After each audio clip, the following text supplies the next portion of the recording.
Guys welcome to our new video. तो आज इस वीडियो में हम लोग कुछ टॉपिक्स पे बात करने वाले हैं। तो जिनमें पहला टॉपिक बीसीईसी एलई के बारे में है, जो इस साल बीसीईसी एलई 2021 की जो एग्ज़ाम हुई थी उसमें जैसे कि सबको पता था कि इंग्लिश का पेपर इजी आया है, तो काफ़ी बच्चे क्वालिफाई किए होंगे। और यही हुआ कि इस बार 4000 5000 बच्चे इंग्लिश क्वालिफाई कर गए, जिसका मतलब है कि 4000 5000 बच्चों का रैंक कार्ड आया। इससे फ़ायदा भी हुआ है, नुकसान भी हुआ है बच्चों का, क्योंकि जिनका जो अच्छे से तैयारी किए हुए थे इंग्लिश में उनका तो होना ही था, ठीक है। और जो तुक्का वगैरह भी मार के आए और इजी वगैरह जो दे के आए हैं तो वो भी पास कर गए हैं, ठीक है। और मार्किंग में क्या हुआ कि पहले क्या होता था कि 5 से 7 क्वेश्चन आप सॉल्व कर लो, आपका अच्छा खासा रैंक आ जाता था, ठीक है। आप अगर 10 15 या 16 क्वेश्चन सॉल्व कर लिए हो तो बहुत एकदम अंडर 50 वगैरह, मतलब टॉप कॉलेज आपको मिल जाता था। लेकिन इस साल सब कुछ चेंज हुआ है। इस साल क्या हुआ कि जितने भी बच्चे हैं, ज़्यादातर जो भी 100 आए हैं वो सब न तुक्का मार के आए हैं, ठीक। मैं इसलिए बोल रहा हूँ क्योंकि जो अच्छे अच्छे बच्चे थे, उनको क्वेश्चन सॉल्यूशन सब कुछ याद है, वो आके घर में बताए कि मैंने बहुत बच्चों से ही पूछा, उन्होंने मैसेज भी किया तो बताए सर ऐसा ऐसा क्वेश्चन आया था, मैंने 7 क्वेश्चन, मैंने 10 क्वेश्चन ऐसे ऐसे सॉल्व किया और वो सही भी किए थे। तब भी उनका अबाउट 1000 रैंक है, ठीक है ना। 1000 क्या, किन्हीं किन्हीं का तो 2000 भी है। तो ये बस अंतर देखने को मिल रहा है। अगर हो सकता हो कि उसका कुछ गलत भी हो, लेकिन मोस्टली इतने ही रैंक के आसपास बच्चे मुझे दिख रहे हैं। और जो सब कुछ बच्चे ऐसे थे जो पढ़ने में वीक थे, तो वो तुक्का वगैरह मार के उनका है 100 रैंक है उनका। तो ये चीज़ मुझे पता चली कि इस बार रिज़ल्ट एक तरह से काफ़ी अच्छा भी हुआ है और एक तरह से काफ़ी ख़राब भी हुआ है। ख़राब इसलिए क्योंकि अब इतनी ज़्यादा सीट हो गई है कि किन्हीं को अपना मनचाहा ब्रांच मिले या ना मिले ये भी कहना मुश्किल है। क्योंकि जिनका रैंक 2000 के आसपास हुआ या 3000 के आसपास हुआ उनको मिलना थोड़ा मुश्किल है उनके ब्रांच में। अगर आप मैकेनिकल से हो तब आपको शायद मिल जाए, लेकिन अगर आप सिविल वगैरह हो या नहीं तो इलेक्ट्रॉनिक्स वगैरह, इलेक्ट्रिकल वगैरह, तो इन लोगों का बहुत कम सीट रहता है, तो ये कम चांस है कि आपको मिले। खैर इस बार जो भी सीट की जो मैट्रिक्स आएगी वो बीसीईसी एलई साइट पे अपलोड हो जाएगी। आप लोगों को जैसे ही वह साइट पे आएगी मैं वीडियो बना दूंगा, आप लोगों को सारी जानकारी मिल जाएगी। लेकिन आप लोग रिलैक्स रहिए, जिनका भी रैंक कार्ड आया है आपका एडमिशन होगा। लेकिन हाँ, एक बात यह भी है कि दूसरे ब्रांच में एडमिशन ले सकते हैं, ज़रूर ले सकते हैं, लेकिन आप ऐसा करिएगा कि जो इलेक्ट्रिकल है वो इलेक्ट्रॉनिक्स ले लिए, मतलब मिलता जुलता इस टाइप का। सिविल और मैकेनिकल में भी बहुत कम है, लेकिन हाँ मिलता जुलता है कुछ परसेंट, 30% अप्रॉक्स, ठीक है। तो आप ऐसा कर सकते हैं, लेकिन अब ऐसा मत करिएगा कि आप इलेक्ट्रिकल के हो कि आप मैकेनिकल के ब्रांच के चूज़ करें। तो कुछ इस प्रकार से ही करिएगा। कोई बात नहीं, आपका रैंक ख़राब आया, अगले साल आप दीजिएगा और जेन्युइनली तैयारी करके दीजिएगा। तो ऐसा कुछ कुछ करिएगा, ठीक है। तो इस रैंक कार्ड के बारे में हम लोग एक बार देख लेते हैं कि इसका रैंक जो है 4292 है, ठीक है।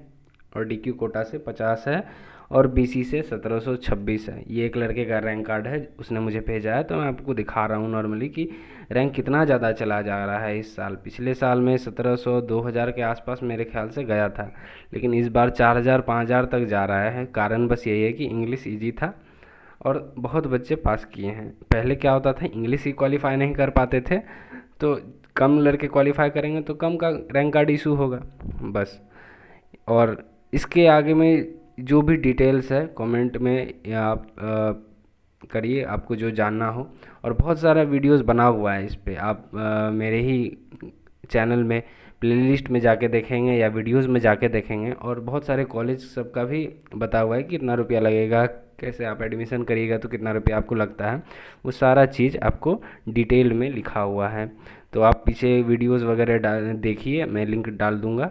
और एक दूसरा टॉपिक यह है कि जो खेल प्रतियोगिता 29 नवंबर से चालू है, ये मुजफ्फरपुर एमआईटी में 29 नवंबर से 5 दिसंबर तक इंटर कॉलेज टूर्नामेंट जो होता है वो होगा। जैसे कि पिछले 1 साल से नहीं हो रहा था ये चीज़, तो बीच में एक बार हुआ था जिसका भागलपुर में भी वेन्यू हुआ था और एमआईटी में भी वेन्यू हुआ था उसका। तो बस यही खबर है, जो जो पार्टिसिपेट करना चाहते हैं पॉलीटेक्निक, ये टेक्निकल इंटर कॉलेज टूर्नामेंट है, सॉरी इंटर नहीं, टेक्निकल कॉलेज टूर्नामेंट है। तो इसमें पॉलीटेक्निक वाले भी और बीटेक वाले भी दोनों इसमें पार्टिसिपेट कर सकते हैं और स्टेट लेवल खेल सकते हैं।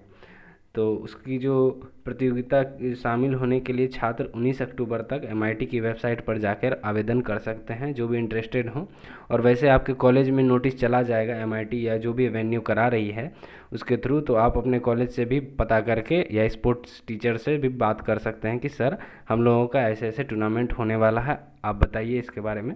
तो वो आपको बताएंगे और ये सब में पार्टिसिपेट करिए, ये ज़रूरी होता है और अच्छा इसका बेनिफिट मिलेगा आपको।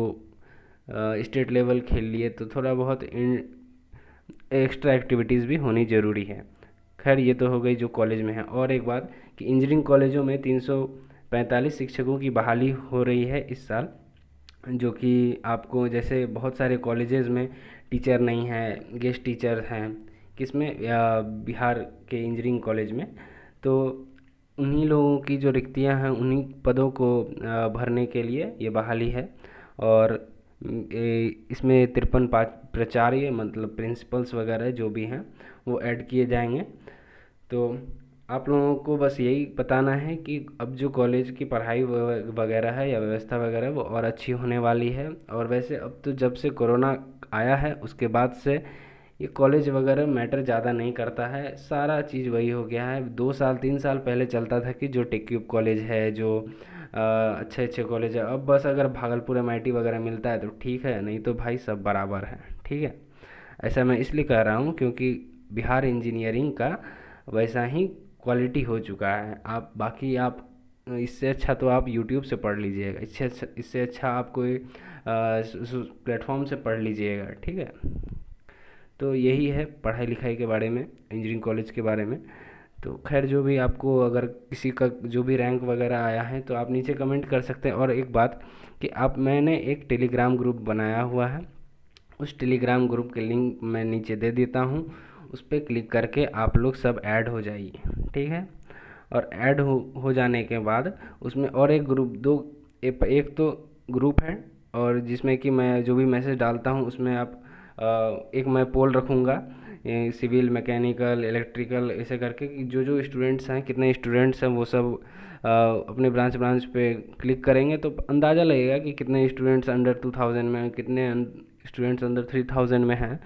तो उससे आपको भी आइडिया लगेगा और मुझे बताने में भी आसानी होगी कि अंडर 1000 में किसका किसका हो पाएगा, किसका किसका नहीं हो पाएगा। क्योंकि अभी मुझे पता नहीं है कि अंडर 50 में 30 पता चला सिविल का ही हो, या हो सकता है 30 मैकेनिकल का ही हो। तो उससे चीज़ें आसान हो जाएंगी। और दूसरी बात कि एक ग्रुप बना हुआ है, उसमें आप लोग ऐड हो जाइए, आपस में भी डिस्कस कर सकते हैं।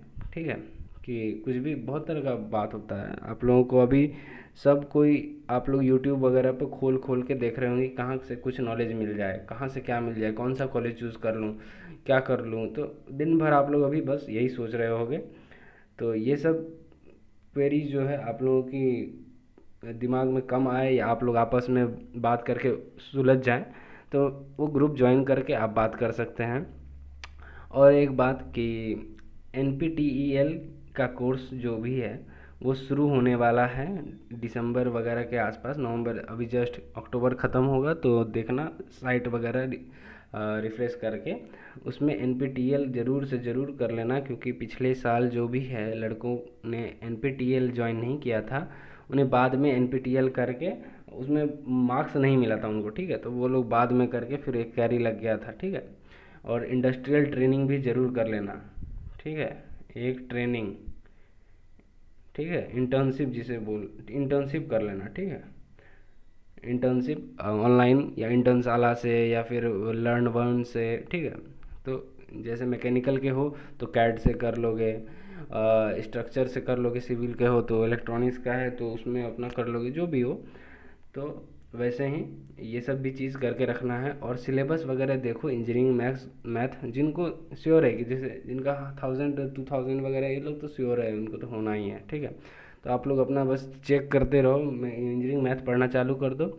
और जिनका नहीं हुआ है वो लोग, अप्रेंटिस का फॉर्म आया हुआ है IOCL का, ठीक है, IOCL का अप्रेंटिस का फॉर्म था, वो जिसने नहीं भरा है, HAL का भी अप्रेंटिस का फॉर्म आया था, वो सब साइट में जा के चेक करो, ठीक है। अप्रेंटिस का फॉर्म भरो और अगले बार फिर से देना BCCLE। तुम अप्रेंटिस कर लोगे 1 साल तो फिर तुम एलिजिबल हो जाओगे बहुत सारे एग्ज़ाम के लिए, ठीक है। तो जैसे IOCL में मांगता है 1 साल का एक्सपीरियंस, अभी वो आया था, जस्ट आया था फॉर्म, लेकिन वही लड़के भर पाए जिनके पास 1 साल का अप्रेंटिस का सर्टिफिकेट था। तो ये सब कहीं ना कहीं हेल्प ही करेगी आपको, और ऐसा नहीं है कि 1 साल लेट हो गया तो कुछ बड़ा हो गया, अगले साल भी आप ट्राई कर सकते हैं और ज़रूर होगा, ठीक है। और अगर कोई भी जानकारी हो तो नीचे आपको लेना हो जानकारी वगैरह तो कमेंट करिए, हम लोग तुरंत जवाब देंगे, ठीक है। तब तक के लिए धन्यवाद।